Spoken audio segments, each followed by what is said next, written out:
Mesdames,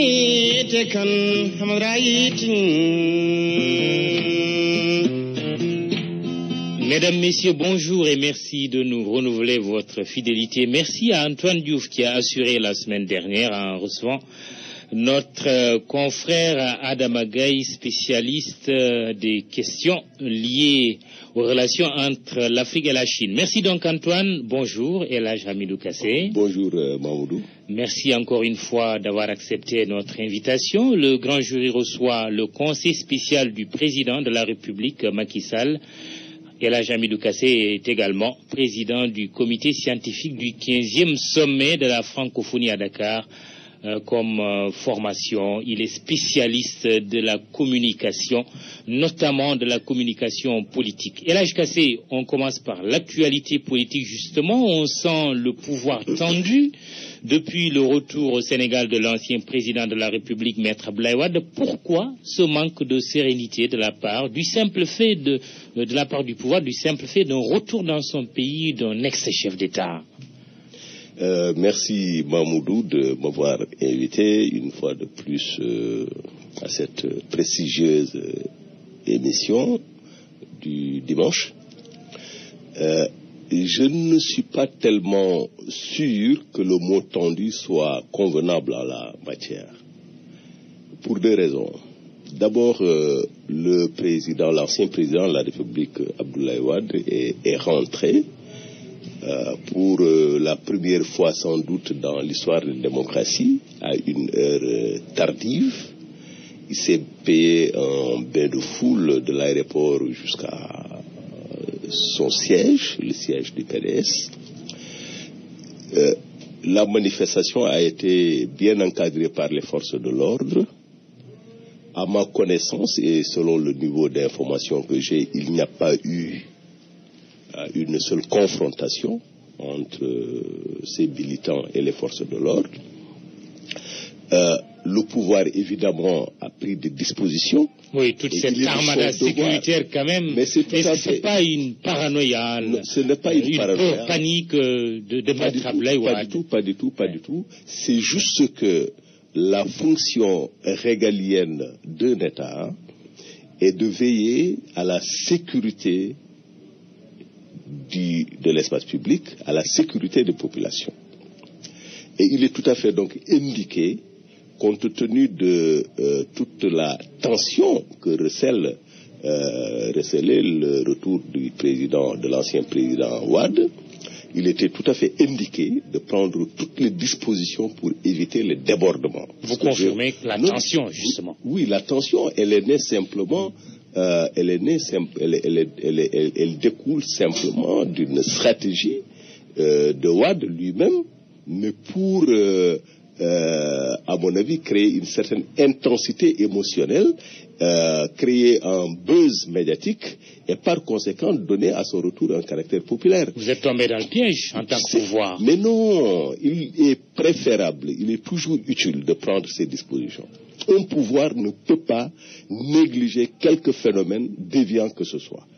Même si c'est une petite manifestation, le pouvoir, en tenant compte d'un ensemble de paramètres, en tenant compte d'un ensemble de facteurs dans l'environnement, qui peuvent donner à un petit événement une ampleur inattendue, il est toujours important de prévenir. Le rôle d'un État est de prévenir. En quoi le retour d'Abdoulaye Wade est différent d'un retour d'Abdou Diouf ou de Léopold Sédar Senghor? Parce que simplement, ces anciens présidents de la République. Parce que simplement, le défunt président Senghor, qui a dirigé pendant 20 ans le pays et qui a cédé le pouvoir au moment opportun, est parti en France. Il est revenu de temps en temps au Sénégal dans le plus grand anonymat. Le président Diouf a fait exactement la même chose. Et je rappelle que l'un et l'autre pouvaient parfaitement, en revenant au Sénégal, créer une événementialité, comme on dit en communication, une événementialité, c'est-à-dire donner à leur retour un caractère événementiel, une ampleur exagérée pour justement créer l'engouement des foules. Ils ne l'ont jamais fait et c'est pourquoi, ici même dans votre studio, je disais que malheureusement, l'ancien président Wade n'a pas eu la sagesse de Senghor, mais également l'élégance de Diouf, en partant du fait qu'il devait tenir compte de son statut d'ancien chef d'État. Il y a un élément comparatif avec justement ses prédécesseurs, en se disant que de toutes les manières, une élection a eu démocratiquement lieu, il a été battu à cette élection par l'actuel président, et l'élégance et la sagesse auraient exigé qu'il ait un comportement beaucoup plus républicain. Si on va dans le fond du débat, je pense même son comportement n'est pas républicain en quoi? Vous-même vous dites qu'il n'y a pas eu de violence, il est rentré tranquillement, même s'il a été accueilli, quand même, il faut le dire, par une foule massive. Mais vous savez, Mamoudou, vous savez, il n'est pas très très très difficile de mobiliser les foules. Ah ouais. Tout à fait. Je veux dire que si nous voulions aujourd'hui, si le pouvoir voulait aujourd'hui, il met plus de 2 millions de personnes dans la rue. Donc ce n'est pas... Et je crois que monsieur le président, l'ancien président Wade n'a pas tenu compte de l'histoire. Vous savez, nous étions peut-être 2000, 3000, 3500 maximum devant l'Assemblée nationale pour empêcher le vote du ticket présidentiel. Nous étions peut-être 3000, 4000, 5000 à la place de l'obélisque.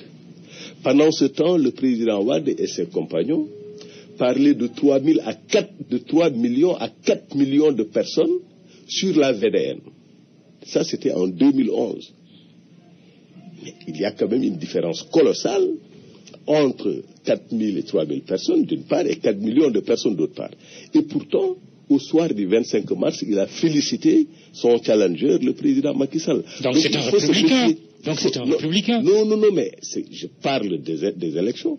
Ce qui n'est pas républicain, je vais te l'expliquer tout à l'heure, ce qui n'est pas républicain, c'est d'être battu à une élection et de planifier une stratégie de reconquête du pouvoir, non pas par l'élection, mais par la rue. C'est ça qui n'est ni républicain ni démocratique. Et si tu veux bien... vous pensez que le président Wade est dans une dynamique de reconquête du pouvoir? Il est dans une dynamique de déstabilisation et je pèse bien mes mots. C'est exagéré. Lui-même a dit que le pouvoir ne l'intéresse plus. Mais excusez-moi, c'est lui-même qui parle de ruse en politique, qui parle de tactique et de stratégie en politique. C'est pas moi. Je pèse bien mes mots. Vous savez, quand on est analyste du discours, quand on écoute un discours, quand on compare ce discours avec des actes posés, on peut établir des hypothèses quasi certaines. Mais Wade n'a pas besoin de dire oui, si je veux déstabiliser Macky Sall, je reste à Paris, je demande à mes militants d'aller au palais. Premier indice de discours. Le deuxième indice de discours, il dit si je veux faire un coup d'État contre Macky Sall, je le fais. Troisième indice de discours, il dit Macky Sall n'a pas l'armée, Macky Sall n'a pas la police, Macky Sall n'a pas les forces de sécurité, Macky Sall n'a pas la gendarmerie. Oui. Mais pour un ancien chef d'État, ces indices discursifs, vous allez dire encore que ce n'est pas nouveau chez Abdoulaye Wade. Élu président de la République, sa première déclaration, c'est de dire je vais en France pour chercher des armes. C'est tout à fait nouveau, parce que les contextes sont différents. Là, il s'agit d'un ancien président de la République, ancien candidat à une élection, qui a été battu démocratiquement et qui revient tenir un certain nombre de propos, mais également poser des actes qui renvoient de la manière la plus explicite à une stratégie de déstabilisation. Et je pèse bien mes mots. Premièrement. Deuxièmement, ce qui n'est ni républicain ni démocratique, c'est justement de vouloir utiliser cette stratégie de déstabilisation pour négocier la libération de son fils, mais également négocier de façon fondamentale à travers ce qu'ils appellent la grande famille libérale, une sorte de gouvernement élargi où le PDS serait représenté lui permettant de stabiliser son parti d'ici les élections de 2017. Et enfin, ce qui n'est ni républicain ni démocratique, c'est de choisir à la place des militants du Parti démocratique sénégalais le futur candidat en 2017. En l'occurrence Karim Wade. Mais tout cela, est-ce que le président Macky Sall est dans les dispositions d'accepter la négociation avec le président Wade? Excusez-moi, oui, mais répondez quand même à la question. Parce que Wade, en parlant d'un vrai faux sondage qui mettrait en selle le président Macky Sall et Karim Wade en 2012, il clôt le débat de la succession à l'intérieur du PDS en disant à tous les prétendants... Il veut clore le débat. Est-ce qu'il le clôt?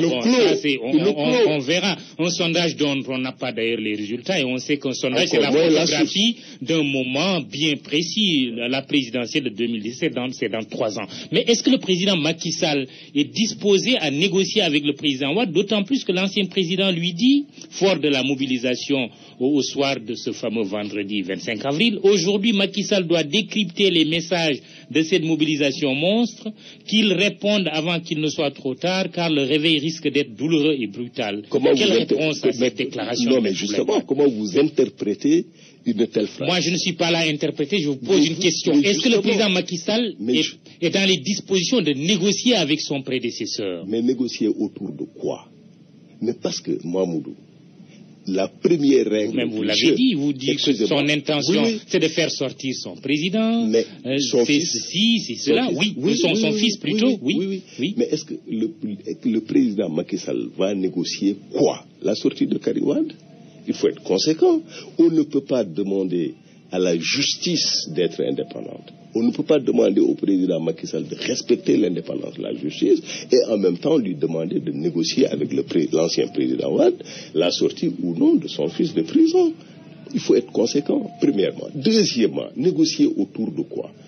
Moi, je suis très attaché à une philosophie, celle que j'appelle le consensus. Cela veut dire quoi? Et je crois que je l'ai dit une fois dans votre émission, nous sommes dans un pays qui a besoin d'un maximum de stabilité, de sérénité pour entreprendre les chantiers du développement. Il faut bien qu'on en arrive à une étape dans l'histoire de notre pays où on se dit que des consensus sont nécessaires et au sein de la classe politique et au sein des forces sociales et au sein de la société civile afin justement que toutes les énergies soient tendues vers la construction de solutions. Donc une discussion avec le président Wade est possible. Mais pourquoi pas? Moi je ne suis pas dans un radicalisme de façade, mais si le président Wade se comporte en démocrate, en républicain, je ne vois pas pourquoi le président Macky Sall refuserait de discuter avec lui. De discuter avec lui, non pas... De quoi? Je vous renvoie la question. Mais de quoi? Mais du pays. Aujourd'hui, le président Diouf et le président Macky Sall, c'est de notoriété publique, sont en intelligence. C'est-à-dire qu'ils échangent. Quel est le contenu de leur échange? Je ne saurais le dire, mais aujourd'hui, ils échangent parfaitement sur peut-être la situation nationale ou internationale, je ne sais quoi. Mais en tout cas, ils ont d'excellentes relations. À la différence que le président Wade est à la tête de ses troupes. Mais c'est un chef d'armée, c'est un chef de clan. C'est-à-dire qu'il ne chef de parti, disons, chef de parti. Oui, le parti c'est un clan. Un parti c'est un clan. Le président Macky Sall est un chef de clan aussi. Oui, si vous voulez. Non, mais c'est une manière de dire simplement le parti est la partie d'un ensemble. En fait, c'est juste une manière de parler. Mais je veux dire que l'ancien président Wade doit se comporter en ancien président de la République. Maintenant, s'il se comporte en chef de guerre et en chef de parti, le pouvoir et le parti au pouvoir doivent en tirer toutes les conséquences et lui opposer la réponse politique. C'est aussi simple que cela. Oui. Pour moi, il faut qu'on en revienne aux règles du jeu démocratique. Wade a été un artisan dans la construction de notre démocratie. Il est en passe aujourd'hui d'en devenir un fossoyeur, malheureusement. Et à mon avis, face à ceux qui veulent affaiblir l'espace démocratique, la seule solution, plutôt la seule réponse, c'est la fermeté. Justement, êtes-vous de ceux qui, en parlant de fermeté, s'il vous plaît, êtes-vous de ceux qui ceux qui pensent et qui brandissent l'arme de la mise en résidence surveillée et la réactivation de l'affaire de l'assassinat du juge Maître Babacar Seye pour contrer l'ex-chef d'État? J'ai pas entendu, malheureusement, peut-être que j'étais pas là, mais j'ai pas entendu dans notre espace, dans l'espace du pouvoir, des tenants de ces thèses ou de ces hypothèses ou de ces scénarios. Ici, on a entendu le ministre Alassane Sall parler de l'affaire de l'assassinat du juge Babacar Seye. Dans la presse, on a lu qu'il y a des scénarios qui sont un peu de trucs disant qu'il se pourrait qu'il soit mis en résidence surveillée. Moi, je ne spécule pas. Mais c'est quoi votre position en parlant de fermeté? Ma position, personnellement, en parlant de fermeté, c'est que l'État doit veiller sur la sécurité des populations, sur la stabilité du pays. Et l'État doit faire face à toute menée subversive. C'est tout à fait clair et simple. Maintenant, la réponse politique consiste à faire en sorte que tous les acteurs dans ce pays, aussi bien les acteurs politiques, les acteurs religieux. D'ailleurs, là-dessus, je pense que l'ancien président a subi un revers cinglant.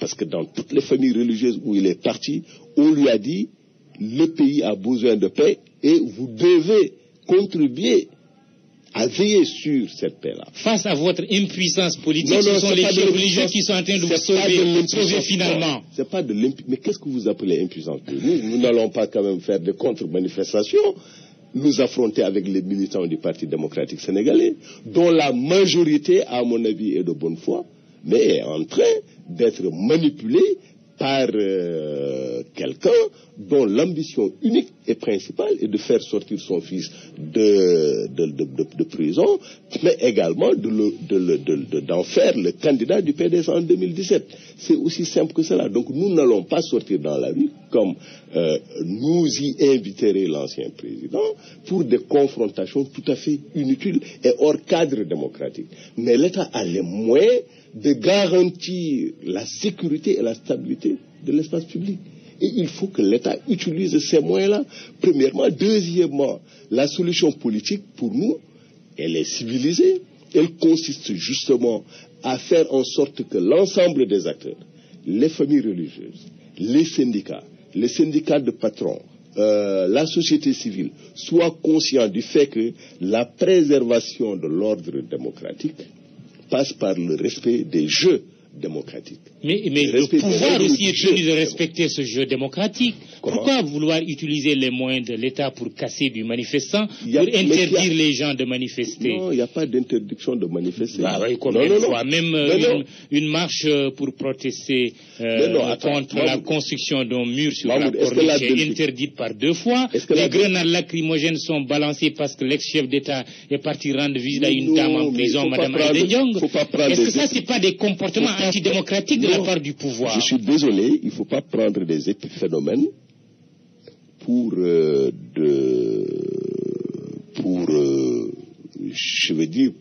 du général. Est-ce que la Belgique est un pays démocratique, selon vous? Moi, je ne réponds pas à ces questions. Aujourd'hui, c'est moi qui pose des questions. D'accord, je croyais que j'avais encore un brin de journaliste en moi. Alors, la Belgique est bien un pays démocratique. Oui. Il y avait un projet aujourd'hui même, un congrès antisémite, mais qui a été interdit par les autorités belges. L'interdiction en soi n'est pas forcément démocratique ou antidémocratique. Comprendre, par exemple, un congrès antisémite mais ou également un congrès anti-musulman ou anti-chrétien. Attention. Ça, c'est des questions sensibles. À ce que je sache, ça, on ne l'a pas organisé au Sénégal. Non, excuse-moi. C'était juste pour vous donner un exemple sur le fait qu'il n'y a pas d'essence du mot interdiction. C'est-à-dire que on ne peut pas faire de l'interdiction un critère d'appréciation d'un ordre démocratique. C'est en fonction d'un ensemble de facteurs que l'autorité décide d'autoriser ou de ne pas autoriser. Mais le PDS a organisé ici une marche pour la libération de Karim. Le PDS a organisé une marche pour prétendument parler du coût de la vie. Mais ils l'ont fait, ça n'a pas été interdit. C'est pourquoi je vous dis, la question des manifestations, elle ne se traite pas de façon figée, de façon principielle. Elle se traite en fonction de l'analyse que l'autorité fait et qui découle uniquement d'un seul critère, la préservation de l'ordre public, la sécurité des populations, la sécurité des biens. Vous me permettez de rappeler que nous recevons dans cette émission le grand jury de la RFM, El Hadj Hamidou Kassé, conseiller spécial du président de la République Macky Sall et président du comité scientifique du 15e sommet de la francophonie prévu à Dakar au mois de novembre prochain. Et El Hadj Kassé, vous avez parlé tout à l'heure de Karim Wade en disant que son père, Abdoulaye Wade, cherche à le libérer en mobilisant les foules, mais il n'y a pas que le président Wade qui parle de Karim Wade, il y a la RADDHO qui a demandé à l'Union africaine de faire reculer le président Macky Sall sur cette procédure en soutenant que la CREI viole les droits fondamentaux des personnes poursuivies. On ne peut pas accuser quand même cette organisation de défense des droits de l'homme d'être partisane. Je suis très très très étonné par cette position de mes amis de la RADDHO, que je connais très bien, avec qui j'ai travaillé. Vous savez, Mamoudou, le respect de la loi est quand même un critère fondamental dans une démocratie. Parce que la démocratie, c'est la pacification des rapports. La démocratie, c'est la civilisation des rapports de force. Par conséquent, si une loi existe, qu'elle soit bonne ou mauvaise, il faut la respecter. Et sur ce plan, j'ai... Avait-on besoin de les réactiver la CREI alors qu'on a des juridictions ordinaires, compétentes tout à fait pour connaître de cette affaire? Il y a quelqu'un qui me rappelait mes leçons de philosophie en me reparlant d'Aristote, qui parlait de la nécessité que ce qui gouverne est la capacité d'administrer et ceux qui sont gouvernés est la capacité, le savoir d'être administré. Alors, mais si la CREI est légale, et je pense que ce débat est dépassé, c'est bien une institution légale. Certains contestent sa légalité jusqu'à présent. L'ancien ministre de la Justice à l'époque, Doudou a dit que la CREI avait été même supprimée. Oui, mais... Le débat est toujours là quand même, mais allez-y. Mais le débat est toujours là, mais il faut quand même partir de la matérialité des faits. Parce que ce qu'évoque la RADDHO, pour eux, le principe de la présomption d'innocence, avec le renversement de la charge de la preuve, voilà, n'est pas respecté. Oui. Et le fait que Karim Wade et consorts n'aient pas la possibilité, par exemple, d'attaquer l'arrêt de la commission d'instruction de la CREI, par exemple. Mais ce sont les rigueurs de la loi. Mais c'est pas quand même dans les habitudes, justement, judiciaires et juridictionnelles. On peut ne pas être d'accord avec la loi, mais dès lors qu'elle est là, on peut la critiquer, mais on ne peut pas demander au juge d'enfreindre la loi, de violer la loi, quel que soit le jugement de valeur qu'on peut porter sur cette loi-là, on ne peut pas demander au président Macky Sall de la violer. Je suis d'accord que les amis de la RADDHO critiquent la CREI. Je suis d'accord qu'ils critiquent la loi telle qu'elle a été formulée. Mais je ne peux pas accepter qu'ils demandent au président Macky Sall de violer la loi. On peut... Mais plutôt de faire respecter la loi. Parce que la loi elle-même, de manière générale, et les juristes vous le diront, est caractérisée par son principe égalitaire vis-à-vis de tous les citoyens. Quand cette loi permet au procureur spécial d'attaquer, par exemple, un arrêt de la commission d'instruction, ce qu'elle ne permet pas à ceux qui sont mis en cause, il y a une rupture d'égalité devant la loi. Il n'y a pas de rupture d'égalité. Vous savez, il y a rupture d'égalité. Et peut-être même une violation de la Constitution. Non. Il y a rupture d'égalité et violation de la Constitution lorsque une partie contractante veut délibérément outrepasser les principes de la loi. Il faut qu'on soit quand même rigoureux. Je veux dire, dans votre entreprise, vous avez une charte. Les travailleurs peuvent critiquer cette charte-là, mais dès lors que tu as signé ton contrat sur la base de cette charte, tu dois, n'est-ce pas, la respecter. Maintenant, il y a possibilité de négocier pour des réaménagements, etc. Mais dans le processus même, dans le jeu, on ne peut pas changer les règles du jeu. On ne peut pas dire aujourd'hui, parce que c'est M. Karim Wade, M. X ou Y, qu'il faut changer les procédures de la CREI ou d'une autre institution. C'est ça qui est démocratique, d'autant plus que la CREI, c'est un dispositif spécial, d'exception, qui a ces procédures qu'on peut accepter ou qu'on peut ne pas accepter, qu'on peut critiquer ou qu'on peut avaliser, mais toujours est-il qu'il y a la nécessité absolue pour les uns et les autres de respecter ce qui a été établi comme procédure. Et maintenant, après, on peut peut-être négocier pour revoir les textes, les adapter, ou même pour dépasser la CREI, créer un autre dispositif, et ainsi de suite. Mais beaucoup pour de le gens moment, pensent que c'est une juridiction d'exception qu'il faut dépasser. C'est comme si on voulait changer les règles du jeu pendant que le match est en train d'être Le procès de M. Karim Wade et consorts est prévu au mois de juin prochain, sauf peut-être report de dernière minute. Alors, Elhadji Kassé, est-ce que le président Macky Sall, qui a dit lors de la fête du travail qu'il était disposé au dialogue et au consensus, non sans préciser dans le respect du choix des Sénégalais, n'est pas face à un dilemme aujourd'hui, soit des retrouvailles avec le PDS, à sa tête le président Wade qui n'a pas dit son dernier mot, ou de courir le risque de voir ses adversaires prendre du volume et se retrouver entre eux. Je donne l'exemple d'une alliance Wade-Idrissa Seck, Pape Diop, et qui peut aller peut-être au-delà. Non, moi je ne saurais dire exactement dans quel état d'esprit le président Macky Sall est. Ce que je sais, c'est que le président de la République reste encore sur le principe de défendre la légalité républicaine. Alors, et je ne crois pas qu'on soit dans une stratégie de ruse politique, entre guillemets, pour reprendre les mots de l'autre, pour des combinaisons qui vont fondamentalement vicier le processus démocratique. Nous sommes à 2 ans d'une élection. Nous avons organisé une élection il y a 2 ans.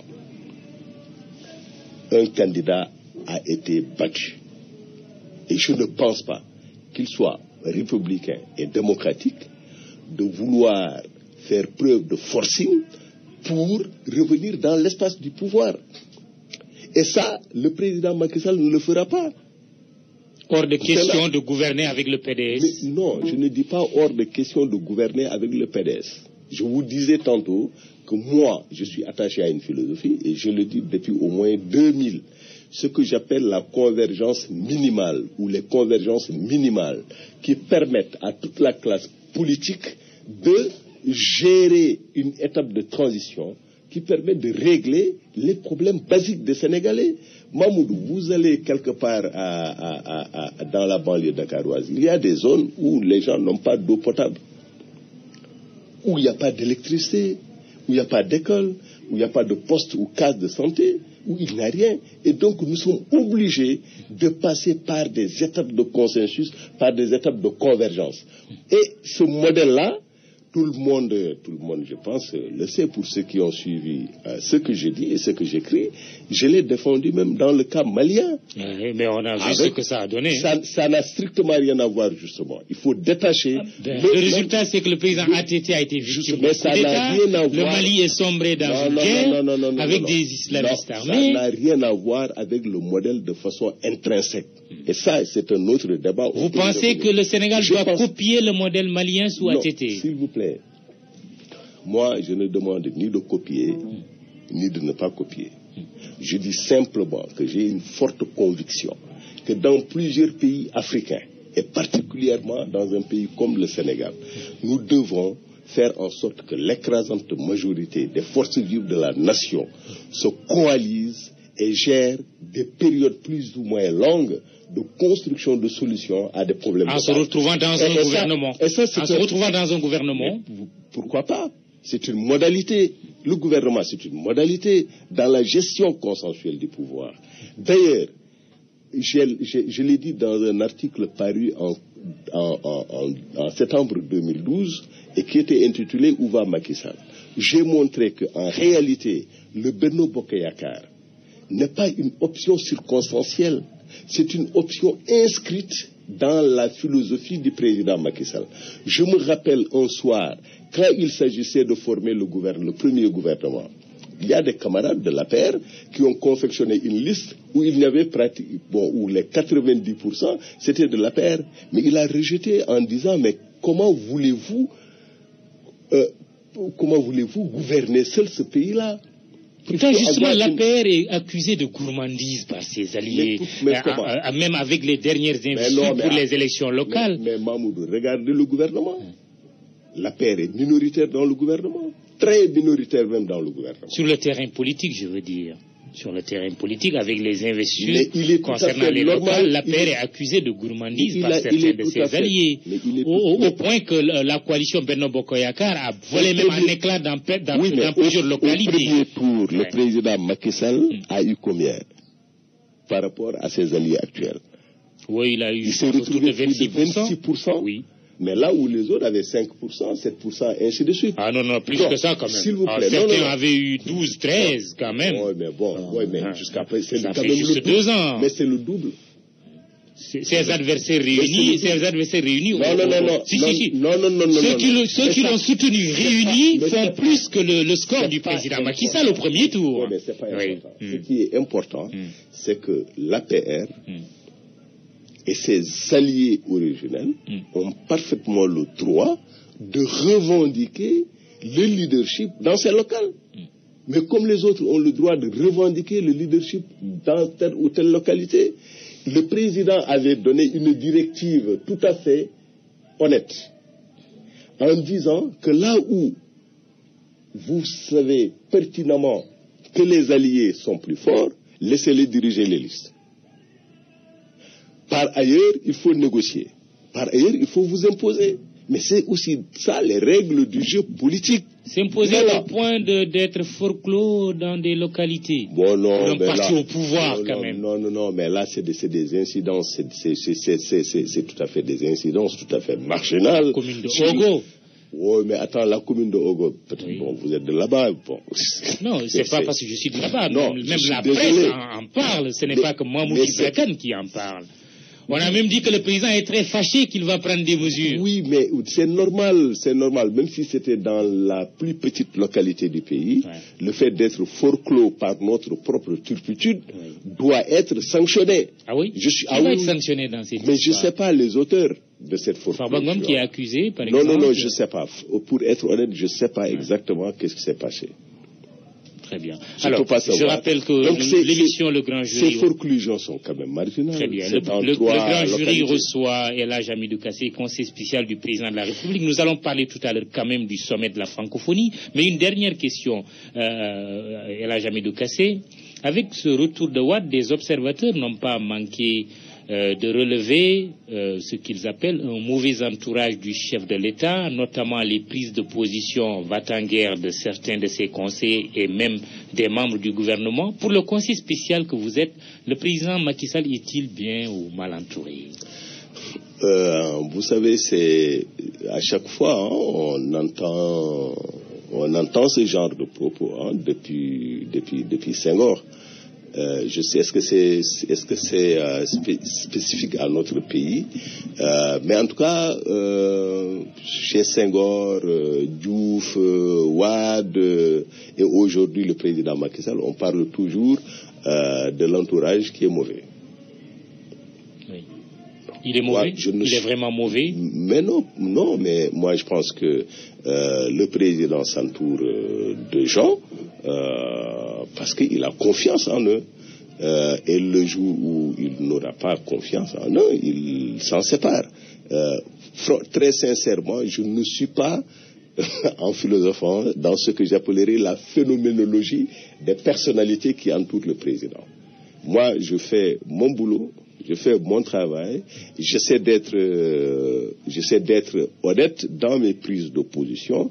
J'essaie également d'être très rigoureux, c'est-à-dire d'être à cheval sur des principes quand il m'arrive de faire des notes au président de la République. Mais donc, je ne suis pas dans le débat, est-ce que l'entourage est bon ou mauvais, parce que c'est des choses que j'ai toujours entendues depuis Senghor, Diouf, Wade et aujourd'hui Macky Sall. Je pense qu'il faut faire confiance au président, qui sait que il fait face à des défis majeurs. Justement. De leadership. Parce qu'on attend énormément du Sénégal aujourd'hui. Nous qui voyageons beaucoup à travers le monde, on sait qu'on attend beaucoup du Sénégal. Notre pays a une excellente image sur le plan international et le président doit faire de telle sorte que cette image soit toujours en hausse et ne se dégrade jamais. Ça, c'est un grand défi. Le grand défi également des chantiers. Nous venons d'avoir une validation internationale de notre stratégie de développement, de notre stratégie de décollage économique et social. Et je pense que la communauté internationale qui s'est réunie à Paris et qui a validé notre plan Sénégal émergent l'a fait sur des bases tout à fait objectives. Ensuite, nous avons aujourd'hui au Sénégal, pour l'essentiel, l'ensemble des forces vives de la nation qui ont partagé cette vision, y compris les travailleurs. Par conséquent, il faudrait que nous ayons une philosophie du cap. Une philosophie du cap, c'est-à-dire une philosophie de la direction vers où nous allons pour traduire tous ces atouts, toutes ces opportunités en réalité pour l'émergence et le développement de notre pays. C'est ce que vous avez eu à appeler nouvel ordre de priorité. Est-ce que vous sentez effectivement un nouvel ordre de priorité quand, justement, dans le contexte que vous venez de citer, une étude révèle que la pauvreté est très présente encore, et elle a pris même des proportions inquiétantes, surtout dans le monde rural, qu'on a enregistré pour l'année agricole 2013-2014 un déficit justement de notre production agricole. Est-ce que vous sentez vraiment un nouvel ordre de priorité? Est-ce que le gouvernement actuel n'est pas en train de tomber dans le piège de la diversion? Pas du tout, pas du tout. Je pense que c'est le président de la République a utilisé l'expression de nouvel ordre de priorité pour juste indiquer que la détermination des priorités pour le pays ne dépend pas simplement de l'État central. Qu'il faut partir des préoccupations réelles, des besoins réels des populations pour mettre en forme un ordre de priorité. C'est pourquoi on l'a appelé nouvel ordre de priorité. C'est une philosophie de détermination des besoins, d'identification plutôt des besoins réels des populations et de détermination des priorités. Bref, je pense qu'aujourd'hui, le plan Sénégal émergent a été extrêmement clair. L'agriculture, qui va être le moteur de notre croissance et qui va induire des effets extraordinaires dans tout le tissu économique. Deuxièmement, la question de l'énergie. Il y a un penseur révolutionnaire qui s'appelle Lénine qui disait que le socialisme ou le développement, ici, le développement, ce sont les soviets, la manière de s'organiser, le capital humain et l'électrification. Donc la question de l'énergie est au cœur du développement. Et puis troisièmement, les infrastructures.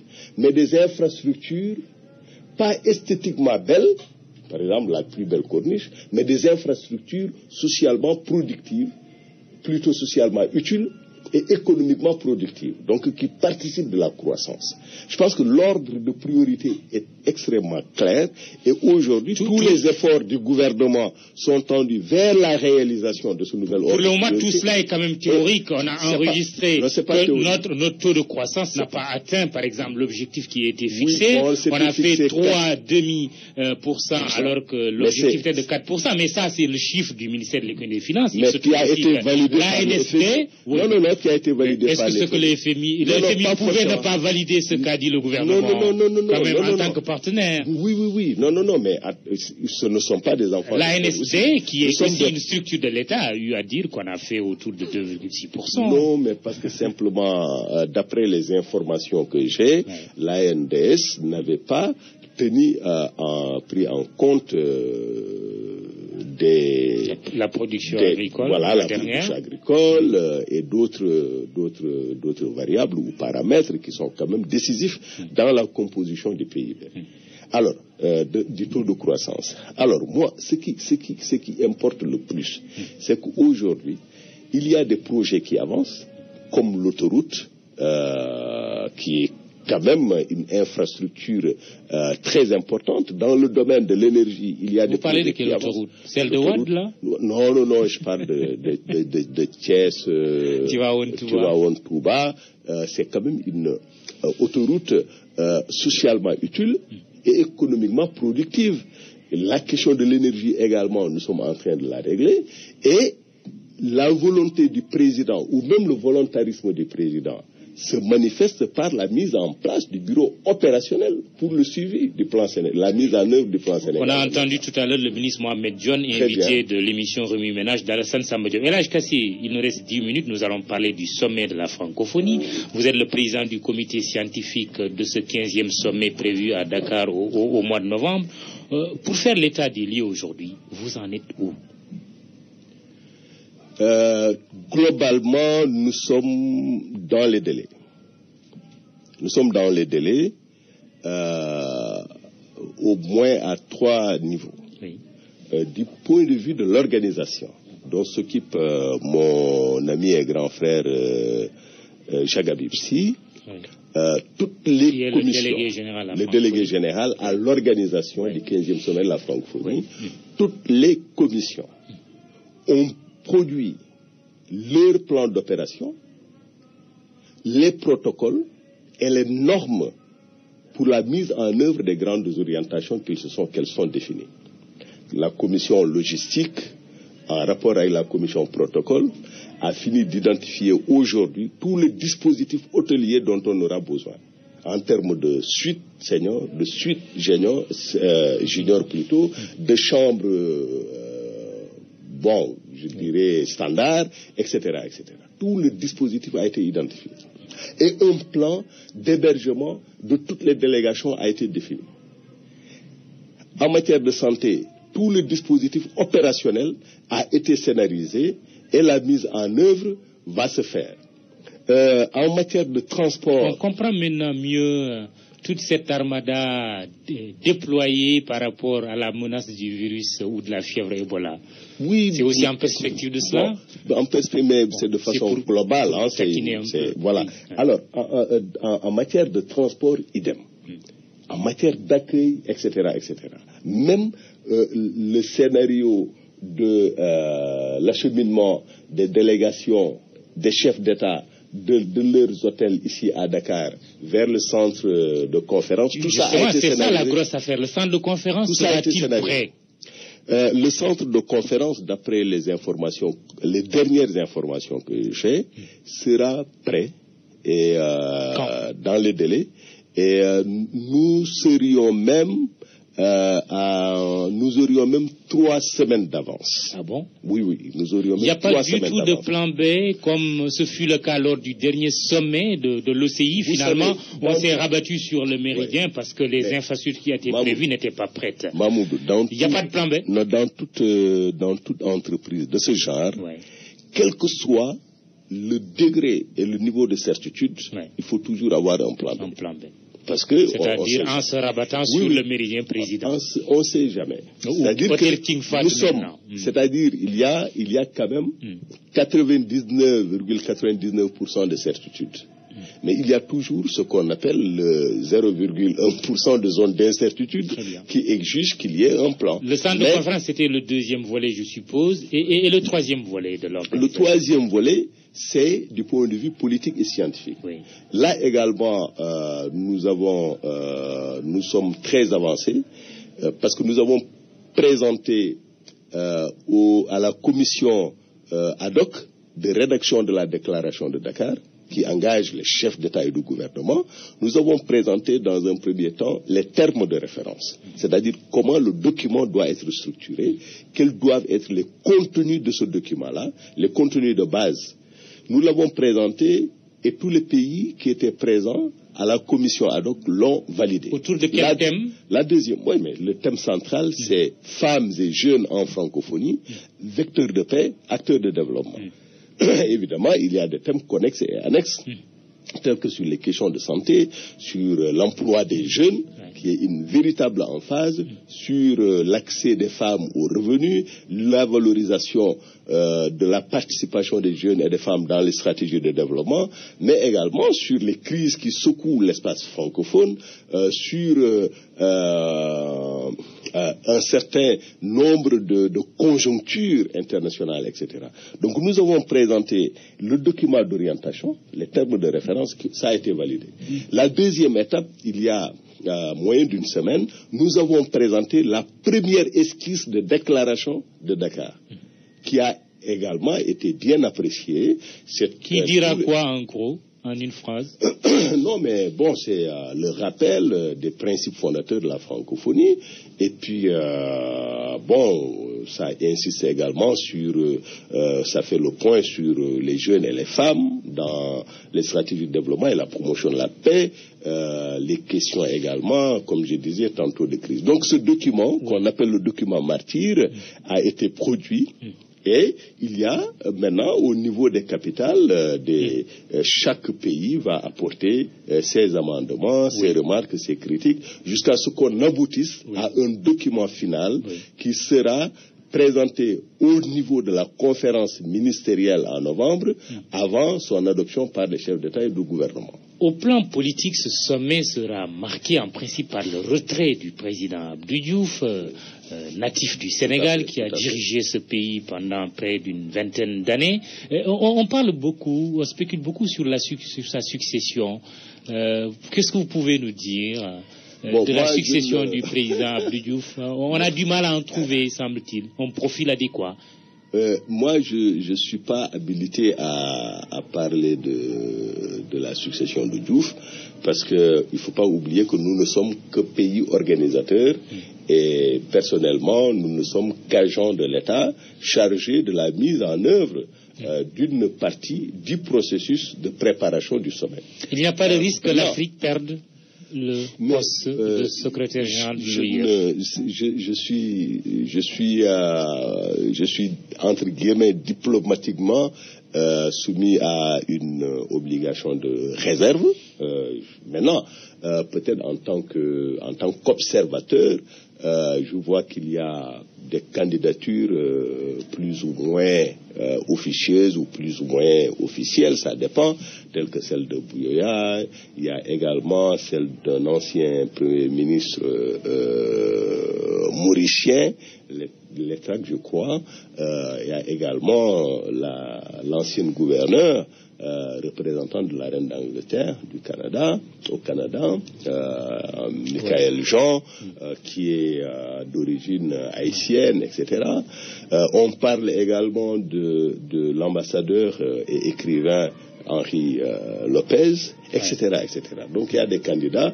Les jeux sont ouverts. Les jeux sont ouverts, mais je disais à un ami la dernière fois qu'il faut être très prudent, parce que vouloir coûte que coûte avoir un profil comme Diouf relève de l'irréalisme. On ne peut pas avoir un profil comme Diouf. Pas possible. Parce que c'est même pas souhaitable d'avoir exactement le même profil.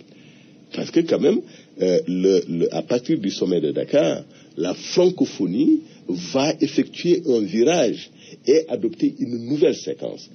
Ce sommet-là va adopter une nouvelle stratégie économique. Oui. Donc, pour renforcer la dimension francophonie sera moins politique. Non, elle sera plus économique. Elle ne sera pas moins, elle sera et culturelle, et politique, et économique. Donc c'est de nouveaux horizons. Vous savez, il y a toute une évolution depuis les pères fondateurs jusqu'à aujourd'hui.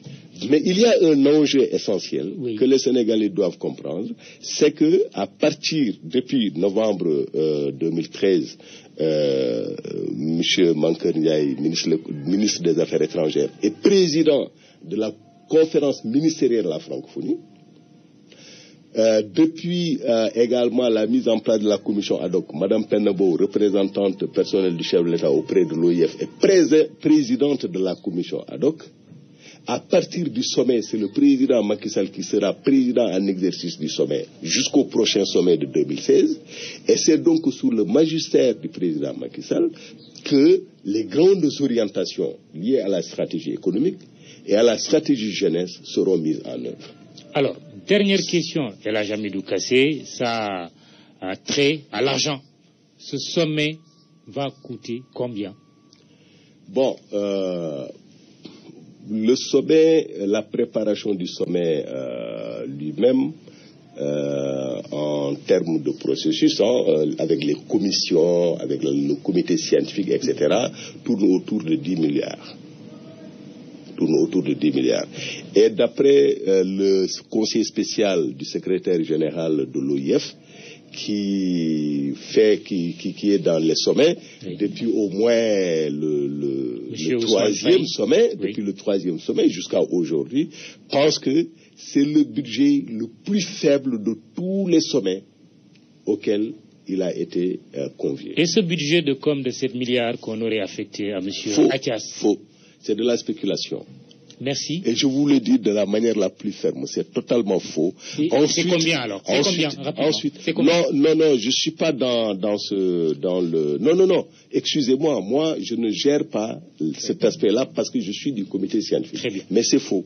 El Hadj Hamidou Kassé, je vous remercie. De la manière la plus Nous sommes au terme de cette émission. Je rappelle que vous êtes le président du comité scientifique du 15e sommet de la francophonie prévu à Dakar. Vous êtes également conseiller spécial du chef de l'État, le président Macky Sall. Merci d'être venu à l'émission Le Grand Jury, présentée avec un immense plaisir par Mahmoud Ibra Kane, à la technique Vincent Diop. Dans un instant, le journal de midi, Ismaël Kamara. Bon dimanche, rendez-vous dimanche prochain.